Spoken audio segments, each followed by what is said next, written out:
What's up guys, Acer Thorn here, and welcome back to Elder Scrolls 6 Month. Last time, I discussed what I would ideally prefer in terms of the game's intro, as well as its combat, stealth, and magic systems. Hopefully, you all posted your ideas about what you would want in the Elder Scrolls 6 as well. Although I won't see those comments until after this episode is completed. However, the Elder Scrolls games are about more than just killing stuff. So today, I would like to discuss my ideal crafting systems in the Elder Scrolls 6. So without further ado, let's begin. Well, you've probably heard this a million times already, but first and foremost, I want to see a return to the ability to make custom spells. The ability to make custom spells was a huge boon to role-playing as a mage. In fact, it was practically necessary to play Oblivion on the highest difficulty, as I am currently demonstrating in my current Let's Play of Oblivion on max difficulty. If you're interested, you can find the playlist for that Let's Play by clicking on the card that I provide right here. Now granted, custom spells had the potential to become OP. For example, a high magnitude but low duration charm spell can completely trivialize the game's persuasion system. Granted, Oblivion's persuasion system was a total dumpster fire, but it's the principle of the thing.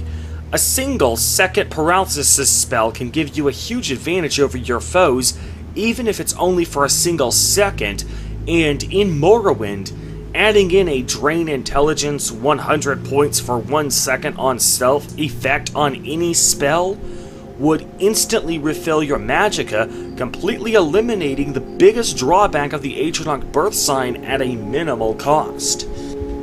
However, this can be balanced by requiring the duration of certain effects to be in set increments. Spells that have a magnitude would require durations that are multiples of 30 seconds, while spells that don't have a magnitude, like paralysis, would require durations that are multiples of 5 or 10 seconds. This would prevent players from simply having OP spell combinations that require little magicka to cast, but can bypass entire game mechanics in one fell swoop. Next, let's discuss... Put in the simplest terms, I want it nerfed. It was way too overpowered in Skyrim. In Skyrim, the ability to equip up to 4 items at a time that fortified your skills by 25 points each effectively nullified the need to train any of your skills naturally. So I used to be an axe-swinging orc warrior, well, with enchanting a single set of enchanted gear that I can simply equip and unequip at will instantly make me into the sneakiest of sneaky thieves, or a mage who can span the most powerful spells in existence. If I want to be a jack of all trades, I should have to work my butt off to get that far. It would feel more rewarding if I were forced to earn my skill ups. But even setting that aside, Skyrim's enchanting system completely negates the incentive to go out into the world and do quests. The whole point of the Elder Scrolls games is to go out questing and adventuring. To incentivize the player to do this, unique artifacts are usually offered as rewards for these quests. But in Skyrim, by pumping enough into your enchanting, you can create the most powerful weapons and armor without leaving the comfort of your own home. Take Chillrend, for example. That is a weapon that was featured in both Skyrim and Oblivion. In Oblivion, however, the weapon is much more valuable because you can't simply make the same thing at an enchanting altar. The most powerful version of this sword had 4160 enchantment points packed into it, whereas the most enchantment points in Oblivion you could pack into a custom enchantment was 1600. Meaning that if you wanted to enchant a glass short sword with a frost damage weakness to frost combination, you would have to either have a weaker effect on the enchantment or have fewer charges before the object needed recharging. In Oblivion, Chillrend was actually a worthwhile artifact to acquire. But in Skyrim, the number of enchantment points that a Grand Soul provides to an enchanted weapon is 3,000. Now at first glance that seems fine, but then the highest quality version of Chillrend you can acquire also has 3,000 enchantment points. However, why would I bother with Chillrend's puny 30 points of frost damage when I could just make a custom enchantment that does 3 times as much frost damage, has a chance to paralyze the target for twice as long as Chillrend, and then just use Fortify Destruction and Fortify Alteration enchantments to get unlimited charges out of that more powerful item? Sure, I can use those same enchantments to get unlimited charges out of Chillrend, but if a weapon has unlimited charges, then I'm naturally going to go with the weapon that has the higher base damage, which is my custom creation. And don't even get me started on the Daedric artifacts. So Volendrung is a warhammer bequeathed to me by the Daedric Prince Malakath. This item should be a weapon of godly power. In Oblivion, it was indeed such a weapon, as it was the only guaranteed instance in the game of a weapon with a paralysis enchantment. Only 2 other weapons in the game had a paralysis enchantment, and they were both available only from random loot. Since you couldn't make custom paralysis enchantments, getting a weapon with paralysis already on it was a big deal. But in Skyrim, Volendrung merely absorbs the target's stamina. It doesn't even so much as have a second enchantment on it, so why would I even bother with this piece of trash warhammer? So yeah, long story short, enchanting in Skyrim is OP, please nerf. But just how exactly should it be nerfed? Well, for starters, make it weaker. Oblivion's system of enchanting was suitably balanced. Attribute and skill fortifications were capped at 10 points for each custom enchantment. I would prefer if we stuck to that system. However, please keep Skyrim's ability to enchant items for free, minus the cost of the soul gem itself. The ability to enchant for profit is a great way to roleplay as a normal, non-adventuring citizen if that's your thing. Also, fortifying your magic skills should not reduce the cost of casting the spells. As I mentioned last time, the spells should already be cheap enough to cast consistently. Instead, magic skill fortifications should increase the potency of your spells, rather than simply making them easier to cast. In addition, I would also like the ability to create enchantments much faster than in Skyrim. With Skyrim's alchemy, if I have a stack of ingredients I can mix together, I can simply spam the F key to make plenty of potions very quickly until I run out of one of the ingredients. Same with smithing. I can continue to spam the Enter key to make hundreds of iron daggers to power level my smithing skill in minutes. However, enchanting large batches of items is a tedious process in Skyrim, mostly because the item, effect, and soul gem are reset after each enchantment. If I have a stack of iron daggers and a stack of filled petty soul gems, I should be able to simply spam the F key to create dozens, if not hundreds, of banish enchantments in only a few minutes, until I either run out of daggers or run out of soul gems, whichever occurs first. Last but not least, I would like to see the ability to enchant weapons with unlimited charges, but in exchange, the effects would be much weaker than if I had charges on them. For example, in Morrowind, enchanted clothing and armor had the potential to simply act as a temporary spell with durations that were simply cast whenever you equipped the item. In fact, most enchanted apparel that wasn't your own custom creation was like that. However, if you had a Grand Soul, you could enchant a piece of apparel with a constant effect enchantment, which is the standard in Oblivion and Skyrim, but at the cost of it being much weaker than what you would get by having be cast unequip. In Elder Scrolls 6, I would like to see that option for weapon enchantments. that about does it for enchanting. So, let's move on to...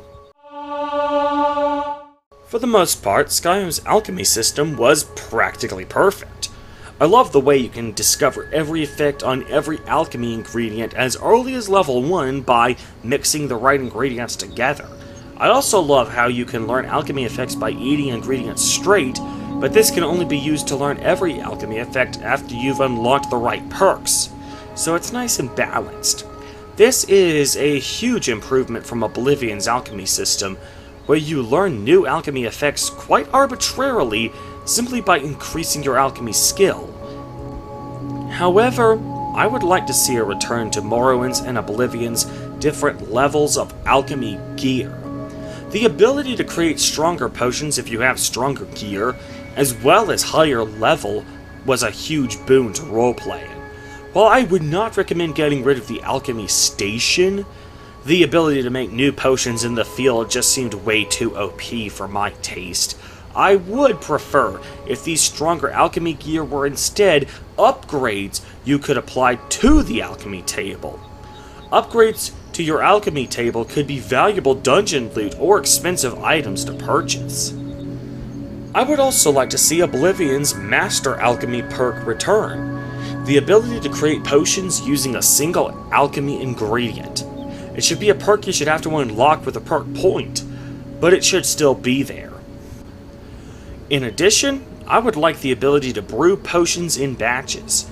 I could tap the F key, X button on Xbox or square button on PlayStation to make a single potion. But imagine if I hold down the modifier button, see last episode for more details, and I could make as many potions as I had ingredients selected, and get the experience for all of them individually. This would significantly cut down on the time spent brewing potions. In addition to streamlining the potion process, I would also like to see a return of Oblivion's and Morrowind's ability to rename my potions. This gives me the ability to personalize my potions, and I have no effing idea why you took it out of Skyrim. Like, seriously, what were you hoping to accomplish by doing that? You kept the ability to rename our own custom enchantments, so why did you take out the ability to rename our potions? Last but not least, I would like the ability to adjust the strength of our potions. We can adjust the strength of our weapon enchantments, so why not give us the ability to adjust the strength of our potions? I mean, I can't think of a reason not to give us that option. The keyword being option. Of course, the potion strengths would be set to maximum by default, but as long as adjusting the potion strength is 100% optional, is there any reason not to put it in? Skyrim was the first time you had attempted smithing in an Elder Scrolls game, and suffice it to say, it was a complete dumpster fire. While the idea of being able to create your own weapons and armor out of raw materials is an incredible idea on paper, the execution could not have been more lacking. Where do I even begin? For starters, it was almost impossible to level smithing up to 100 without spamming hundreds more weapons and armor than you would ever use yourself. Initially, you needed approximately 300 weapons regardless of value to get to 100 smithing, but a patch was installed, I forget which one, that caused the smithing experience to be based on the value of the item being crafted. So you need more than 2,000 iron daggers to get up to level 100 smithing. Honestly, I would have preferred it if it stayed at 300 iron daggers to get up to 100, because at least then it would have corresponded to the number of enchantments you needed to make raising enchanting to the same level. Tempering your weapons and armor at the workbench was also a means of leveling your smithing skill, but not a financially viable one. Let's take iron daggers for instance. At level 15 smithing, I can temper an iron dagger at a grindstone to increase its monetary value by 1 septim. However, to do so, I need an iron ingot, supposedly to compensate for the iron shavings that I'm shaving off. This iron ingot, however, is worth 7 septims, so I actually operate on a net loss when improving the quality of this dagger. The only way I can turn a profit from tempering the weapons and armor is if I'm already at a high enough level of smithing, and at that point in the game, I've probably got so much money that it doesn't matter anyway. So you can't even use smithing to roleplay as a blacksmithing merchant. Long story short, the only way to make smithing a viable skill is if I treat it as my profession, and that requires focusing attention away from the dungeons and quests out there begging to be explored, which would defeat the whole purpose of leveling smithing up in the first place. 90% of the problems with smithing and how it is leveled can be fixed with a simple tweak. When you find a weapon or piece of armor out in the world, or after you craft a weapon or piece of armor at a forge, that weapon or armor is currently at base quality. It has yet to be improved at the grindstone or workbench. Tempering it at the workbench or grindstone would give it an improvement. However, in Skyrim, this improvement is permanent. You can improve it again after you level up your smithing skill to the point where tempering it a second time would actually make a difference, but the improvement never actually goes away.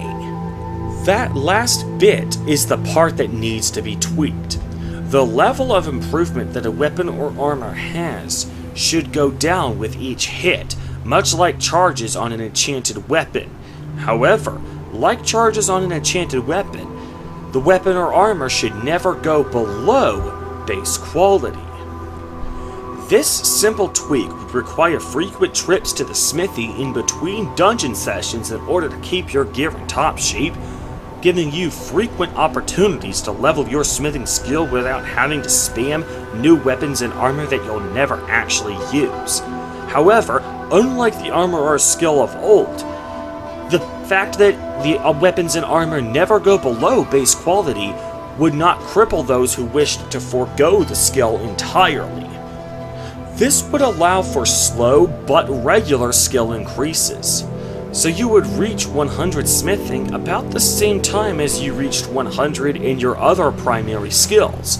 No spamming or grinding necessary. Of course, that won't eliminate all the problems that smithing has. Another huge problem with the execution of the smithing skill is that the materials to make the most powerful gear were simply too easy to come by.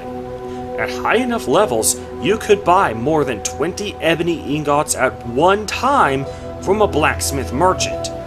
Surprisingly, the most annoying ingots to come by in Skyrim were refined moonstone, used to create elven armor and weapons, which were only middle tier. Granted, at least in Skyrim, the ebony and malachite mines were mostly on the eastern border, closer to Morrowind, so at least it was lore-friendly that those mines existed, although that doesn't justify why blacksmith merchants could sell 24 ebony or malachite ingots at one time. In Elder Scrolls 6, I would like to see malachite and ebony be extremely rare. Creating the best gear should be a rewarding experience, and that means that at least one of the ingredients needed to craft it should be extremely hard to come by.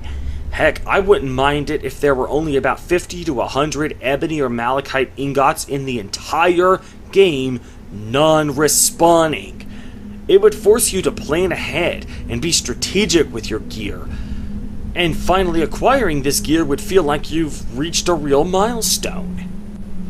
In addition to the rarity of the ingredients, I would also like it if you had to learn a recipe in order to be able to smith the highest tier items like Daedric, Dragonbone, and Dragon Scale. Skyrim's smithing skill allows you to instantly know how to craft these items simply by unlocking a perk. There should be an in-universe way to acquire the knowledge of how to smith these things. By going on the quest to retrieve the schematics for the Daedric weapons and armor, or the dragon weapons and armor, we can feel rewarded when we finally acquire the items. Take The Witcher 3 as a primary example. You have to find a diagram of the best gear in the game before you can hire a blacksmith to forge it for you. A similar system would be a good idea in The Elder Scrolls 6. In fact, I would like it if you required us to learn the recipes and go on quests to acquire the recipes for middle-tier weapons and armor as well, although these quests would be much easier than those for the top-tier recipes. Only iron, steel, leather, and whatever light armor is worse than leather, whether it be hide, fur, or something else entirely, should be the only materials you can smith with at the start of the game. But middle and upper tier weapons and armor should require quests, not merely skill perks, to unlock. Last but not least, I would greatly appreciate the ability to customize my own weapons and armor through the use of in-game palette swaps. Wrestling games have been using this feature since before the 21st century, and it's a great way to give your character a unique look without requiring the players to become college-trained graphics designers. For example, notice these trunks. They were supposed to look like military camouflage, but by using the in-game palette swaps, I was able to make them look like something else entirely. Giving us the ability to palette swap our weapons and armor would be a great way to give us the ability to personalize our stuff. So that about does it for the ways you can craft items. But there's another means of making money in the Elder Scrolls games. You can always try to make a career out of things that are not entirely legal. First and foremost, crime has to be a very lucrative means of making money. I doubt anybody in-universe would resort to a life of crime if they could make a fortune through purely legitimate means like alchemy or enchanting. Wealthy homes should be filled to the brim with jewelry, paintings, sculptures, clothes, and silver cutlery ripe for the taking. Their food barrels should also be filled with expensive food items, and their weapons, armor, and clothing should mostly be enchanted. The value-to-weight ratios for the stealable items in the wealthiest homes should be no less than 100 to 1. To offset this high value, I would recommend making these houses incredibly hard to break into. Their doors should have master-level locks, and their servants should have a night shift of servants who patrol the house at night with enchanted weapons and armor while their daytime servants are asleep. I will go into further detail in part 4 of this discussion. Now, if you get arrested, I would greatly appreciate the opportunity to plead your case, either by bringing back Daggerfall's court system or by being able to plead your case to a guard while being arrested. If you want to use the latter, you could give the player a dialogue option of, "Sorry, it was an accident," which would be a check against your speech skill. But the speech skill needed to clear your name should be dependent on a variety of other circumstances.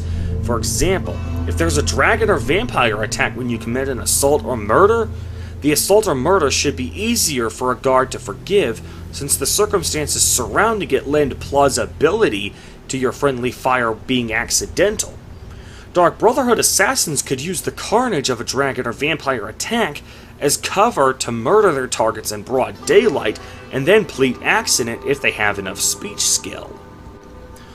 Likewise, if you open up the lockpicking minigame on a door or chest, but don't gain any lockpicking experience, meaning that you neither picked the lock nor broke any of your lockpicks, the game engine would act under the assumption that you exited out of the lockpicking minigame immediately after entering it, and therefore make it easier for you to plead that the trespass was an accident.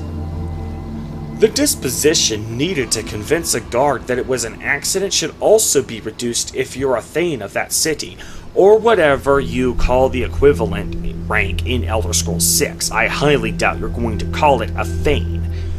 However, the speech threshold should be increased if the victim of your crime was a nobleman or government official. The speech threshold should be lowered if the guard's disposition is high towards you, and increased if the guard's disposition is low. We'll talk more about that next week when we discuss NPCs and their social interactions. But the speech threshold should also increase if you commit multiple crimes in quick succession, and should increase at an exponential rate. For example, breaking into someone's home and subsequently stealing something should be exponentially more difficult to plead accident towards than either of those two crimes by themselves. Also, you should be permanently banned from a good faction like the Fighters Guild if you rack up a lifetime bounty too high. It makes sense in-universe that the guilds would not want you associated with them if you give the faction a bad rep. If you plan on keeping the bounties the same as in Oblivion and Skyrim, where a murder gets you 1,000 gold bounty and an assault gets you a 40 gold bounty, and so on, then I would recommend you being permanently banned from a good faction upon acquiring a bounty of 10,000 gold or 10 murders. This would encourage players to act with discretion while engaging in illegal activities. It would also allow you to play the evil factions and good factions in one playthrough, while still allowing for some realism and immersion by having the factions throw you out if they have some means of proving that you're giving them a bad name. The key word being have some means of proving. That almost does it for crime in The Elder Scrolls 6. But before we end the episode, I need to address one of the most controversial game mechanics in the Elder Scrolls games. We've all had this discussion a million times before, so I won't beat a dead horse. I understand why Bethesda made essential NPCs unkillable. With the addition of Radiant AI in Oblivion, the possibility exists that NPCs may meet an untimely demise in the player's absence when the player has no means of knowing about the danger or protecting them. In the words of YouTuber Sorcerer Dave, formerly known as Jingles, the whole argument for making all NPCs mortal in the first place is that doing away with them would be solely at the player's discretion. But in a more modern Elder Scrolls game, that simply wouldn't be the case. However, while that may have given Bethesda an excuse in Oblivion, I cannot in any way forgive them for executing the concept even worse in Skyrim. Many of the essential NPCs didn't even need to be essential. The quests they were part of didn't seem that important anyway, although I realize that's subjective. But you know what isn't subjective? These NPCs would keep their essential status even after their quests were completed.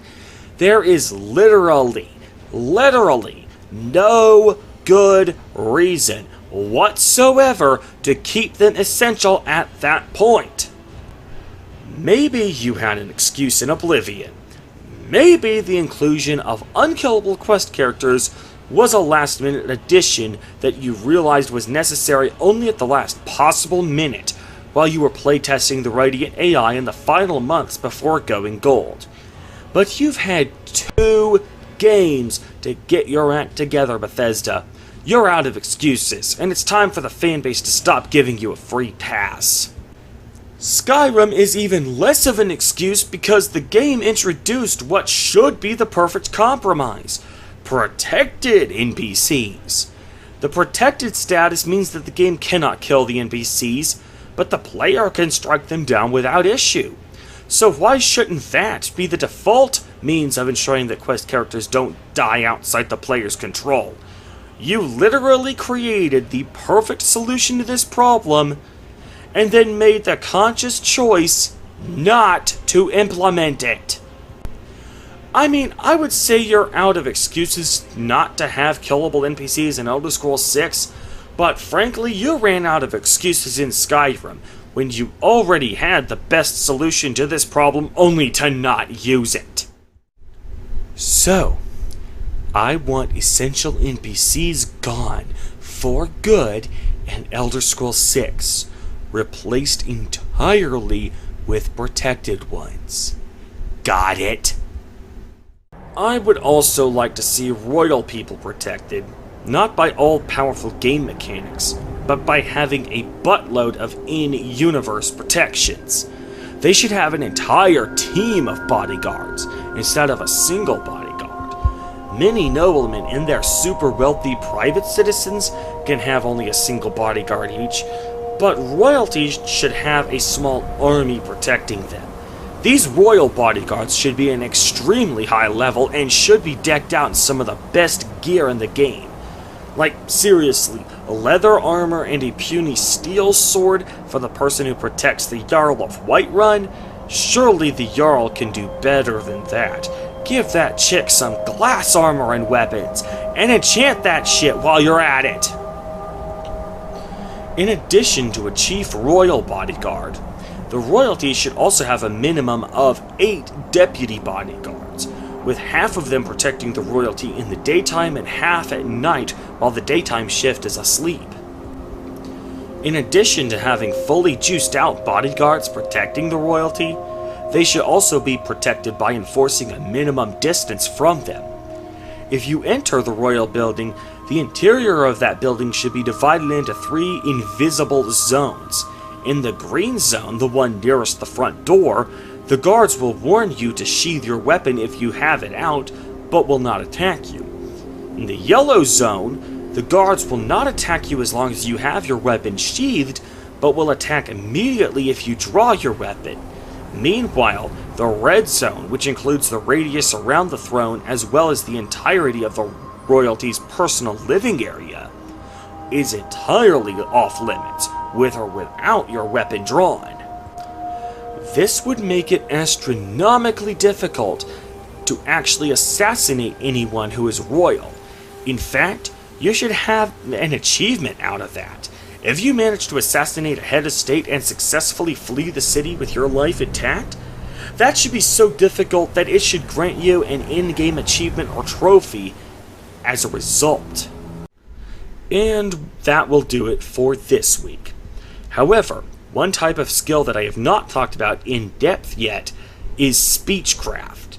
Well, tune in next week, and that will be rectified as I will discuss what the Elder Scrolls 6 needs in terms of NPCs, companions, and how we interact with them whenever we're not killing or robbing them.